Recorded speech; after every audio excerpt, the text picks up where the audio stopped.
on The View from the Bay. Get it done like a pro. Right now, Michael Finney with 10 easy steps to start your own business. Great guests. Wake up, San Francisco. Good times. And of course, good food. The View from the Bay starts now.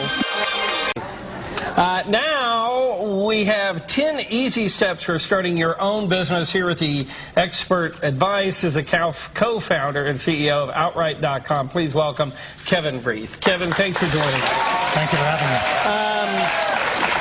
Outright.com is an accounting website and small business website, correct? Yes, it's designed for self-employed people who maybe don't have the background with accounting or bookkeeping, don't really want to learn it, but need to keep track of their income and expenses to help with tax season. Now, is this the right time to be starting a business in this horrible economy? But I guess if you can't find a job, a lot of people have no choice, right? That's exactly right. So, you know, regardless of the economy, if you don't have a better option, if you're looking for a job and it's just not lining up, get out there and find a way to earn a living. It's a great time. You're going to learn invaluable skills that will translate to any career you choose down the road.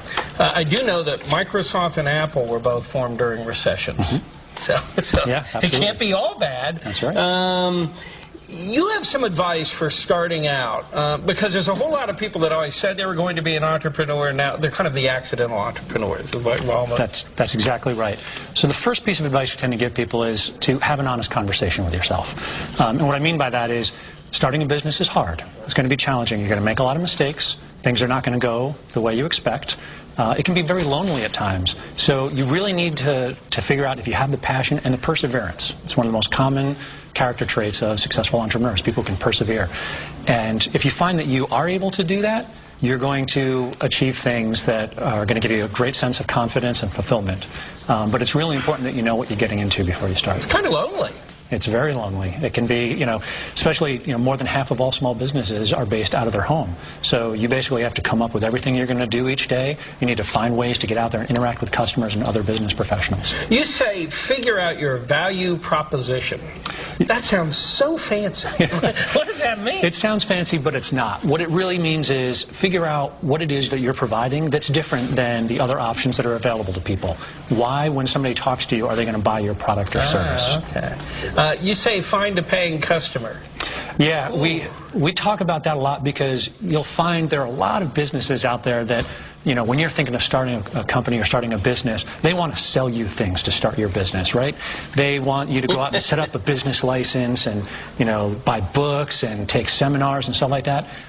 That's just a waste of time and money. Until you get a paying customer, you don't have a business, you have an idea, right? So go out, get your first customer. Then you can worry about some of the other stuff. You can go get your business cards and things like that. And when you do get that first paying customer, do whatever it takes to delight them. Because a happy customer is the best sales force you're ever going to get. You want referrals from your customers.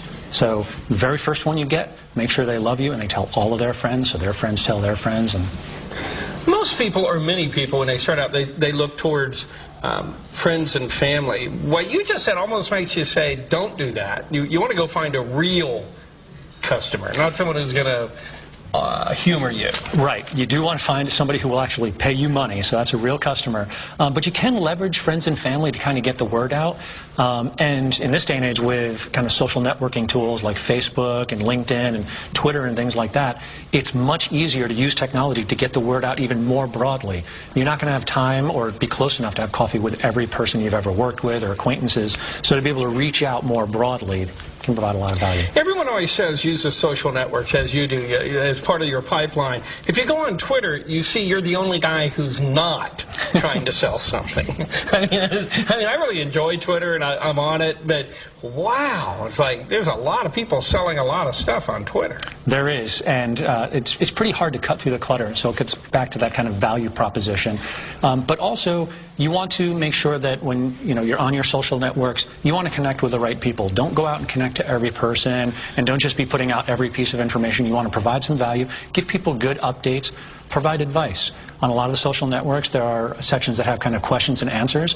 Go in there and answer some questions for some other people. Show that you have some expertise in a certain area, and that'll build credibility for you, and it's a great way to kind of generate client work. I've noticed on my blog and on other blogs before, everyone commenting were people that actually cared about that subject matter. Now, clearly, they've been told, go comment on blogs everywhere so that your web address is everywhere, right? I mean, does that work? Not quite. It's how do you cut through the noise, and if everybody's doing that, it's really hard to stand out. So you do need to augment kind of the online marketing with offline. Get out there and network with other business owners. Go have coffee, especially for service providers. Find other people who provide complementary services. So if you're a graphic designer, go out to meetups and get to know engineers who might have projects where they're going to need some design work. So find other people providing services that are similar to yours and not competitive, and strike up relationships with them. You say track business income and especially expenses. Especially expenses. One of the very good advantages of running your own business is that there are a lot of write-offs available to you. So if you don't keep track of the money you made, and especially the money you spent, it's going to be tough to write it off. So the advice we give people is, whether you think it's deductible or not, keep a record of it. Stick it in a shoebox, use a spreadsheet, use a simple website like Outright.com, but whatever you do, don't forget to write it down. Keep track of it so that at the end of the year, you have everything. Most people that have a passion enough to start a business don't have a passion for any of that, right? Correct. It's probably the least exciting thing about running a business is all the back office bookkeeping and stuff like that. But it can be real money if you're not paying attention and you're not prepared at the end of the year. There you go. Outright.com. Thank you very much, Kevin. Thank you very much. Okay, now let's toss it back to Cannell and Spencer. All right, thanks for the good entrepreneurial advice.